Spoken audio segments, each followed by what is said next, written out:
और पक्षियों की चहचहाहट।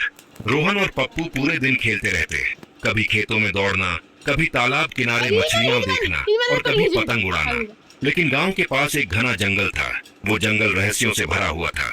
लोग कहते थे कि वहां जादुई जीव रहते हैं और कहीं गहराई में पुराना खजाना छिपा है।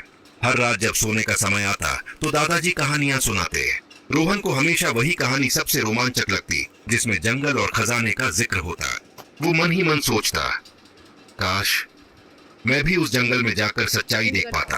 पप्पू भी उसकी आंखों की चमक देखकर पूंछ हिलाता, मानो वो भी उसी रोमांच का सपना देख रहा हो। एक दिन सुबह सुबह पप्पू आंगन में मिट्टी खोद रहा था। रोहन ने हंसते हुए कहा, पप्पू तुम तो हमेशा कुछ न कुछ खोदते रहते हो। लेकिन तभी पप्पू ने मिट्टी से कोई पुरानी मुड़ी तुड़ी चीज बाहर निकाली।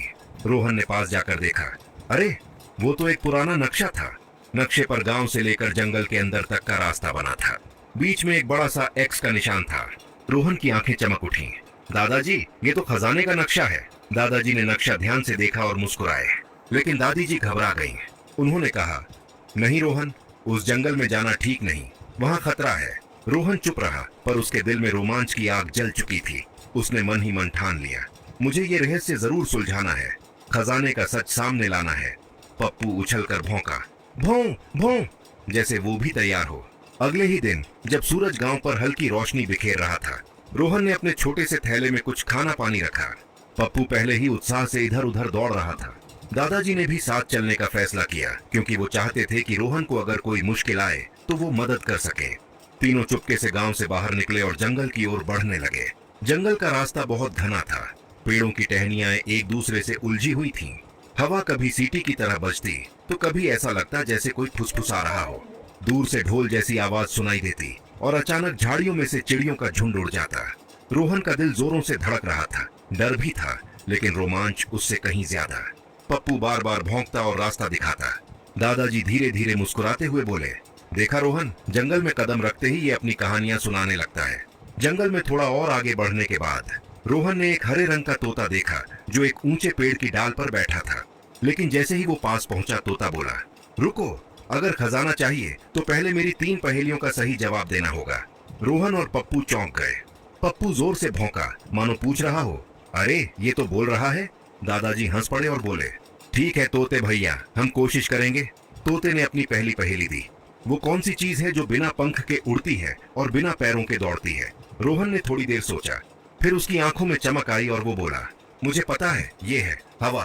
तोता खिलखिलाकर हंसा और बोला, सही जवाब, बहुत अच्छे, अब तुम आगे जा सकते हो।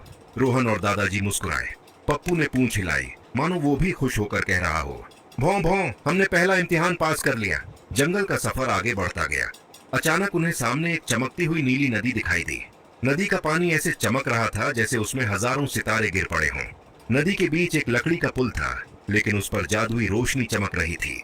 जैसे ही वो पुल पर पहुंचे, हरे तोते की आवाज फिर गूंजी, अरे यात्रियों, अब दूसरा इम्तिहान तुम्हारे सामने है। रोहन ने गहरी सांस ली और बोला, ठीक है, पहेली सुनाओ। तोते ने मुस्कुराकर कहा, ऐसी कौन सी चीज है जो जितना बांटो उतनी बढ़ती जाती है। रोहन सोचने लगा। पप्पू ने अपनी पूंछ हिलाई और भौंका, भौं भौं। दादाजी मुस्कुराकर बोले, सोचो बेटा, ये खजाने से भी कीमती चीज है। रोहन की आंखें चमक उठी, मुझे पता है, वो है प्यार। जैसे ही रोहन ने जवाब दिया, पुल पर की जादुई रोशनी धीरे धीरे मिट गई और रास्ता साफ हो गया। तोते ने कहा, बहुत अच्छे, तुमने दूसरा इम्तिहान भी पास कर लिया। रोहन, दादाजी और पप्पू ने एक दूसरे की तरफ देखा और हंस पड़े। अब उनका विश्वास और भी बढ़ गया था कि वो खजाना जरूर पाएंगे। नदी पार करने के बाद वो जंगल के सबसे गहरे हिस्से में पहुंचे। यहाँ हवा भारी थी, पेड़ों की जड़ें जमीन से बाहर निकली हुई थीं और चारों तरफ हल्की धुंध फैली हुई थी। अचानक सामने से एक विशाल दानव प्रकट हुआ। उसकी आवाज गूंजी, आगे बढ़ने के लिए तुम्हें अपनी बहादुरी साबित करनी होगी। डरपोक लोग यहाँ से वापस लौट जाएंगे। रोहन और दादाजी थोड़ा घबरा गए, लेकिन तभी पप्पू बहादुरी से आगे बढ़ा। वो जोर से भौंकने लगा, भौं भौं भौं। उसकी छोटी सी आंखों में डर की जगह सिर्फ हिम्मत थी।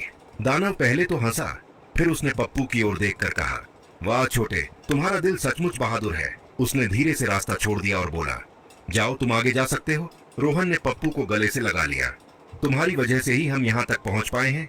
दादाजी भी भावुक होकर बोले, सच्ची ताकत हमेशा दिल में होती है, आकार में नहीं। दानव को पार करने के बाद रोहन, दादाजी और पप्पू एक खुली जगह पर पहुंचे। ये जगह किसी जादुई मैदान जैसी लग रही थी। चारों ओर नीली हरी रोशनी चमक रही थी और बीच में एक बड़ा सा बंद संदूक रखा था। अचानक वही बोलने वाला तोता उड़कर आया और बोला, ये रहा असली खजाना, लेकिन इसे खोलने से पहले तुम्हें मेरी तीसरी और आखिरी पहेली का जवाब देना होगा। रोहन ने गहरी सांस ली और कहा, ठीक है, सुनाइए। तोते ने कहा, वो कौन सा खजाना है जिसे जितना बांटो वो कभी कम नहीं होता? रोहन सोच में पड़ गया। पप्पू इधर उधर घूमने लगा जैसे वो भी जवाब ढूंढ रहा हो। तभी दादाजी मुस्कुराए और बोले, मुझे पता है, इसका जवाब है ज्ञान। तोते ने अपने पंख फैलाए और खुशी से बोला, बिल्कुल सही, यही असली खजाना है। जैसे ही तोते ने ये कहा, संदूक धीरे धीरे अपने आप खुल गया। उसमें सोना चांदी नहीं था, बल्कि पुरानी किताबें, कहानियों की डायरी और जादुई चित्र रखे थे। रोहन ने हैरानी से पूछा, दादाजी, ये तो खजाना नहीं है। दादाजी ने मुस्कुराकर कहा, बेटा, यही असली दौलत है। सोना चांदी तो एक दिन खत्म हो जाता है, लेकिन ज्ञान और कहानियां हमें हमेशा अमीर बनाती हैं। रोहन और पप्पू की आंखें चमक उठी। अब उन्हें समझ आ गया था कि उनका सफर क्यों इतना खास था। तीनों खुशी खुशी गांव लौट आए। गांव के सारे बच्चे उनके चारों ओर इकट्ठा हो गए। रोहन ने सबको वो किताबें और कहानियों की डायरी दिखाई। फिर उसने मुस्कुराकर कहा, दोस्तों, असली खजाना ये है कि हम सब मिलकर सीखें और एक दूसरे के साथ बांटें। बच्चे खुश होकर ताली बजाने लगे। उन्होंने कहा, रोहन, पप्पू और दादाजी ने हमें सबसे बड़ा तोहफा दिया है।